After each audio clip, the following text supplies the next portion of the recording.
Nagbabala si PNP Chief General Nicolas Torre III na posibleng masibak sa serbisyo ang mga overweight na pulis. Ito ay kung hindi sila makapagbabawas ng timbang sa loob ng isang taon. Ayon kay Torre, sa ilalim ng batas, ang timbang ng isang pulis ay hindi dapat lalagpas o bababa sa 5 kilo sa standard na timbang base sa kanilang taas, edad at kasarian.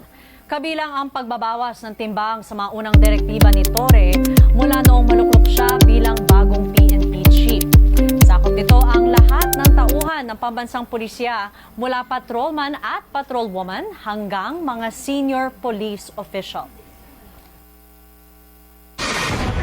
Niya na-adjust yan kasi may build niya eh. Hindi pwedeng sabihin na overweight ka dahil ganito, dahil big bone ka. Pag big bone ka, i-consider yan ng standard kasi may medical basis ang mga pinagagagawa dyan. Ang tatamaan talaga dyan, yung talagang mataba na hindi nag-exercise at hindi nag-dieta.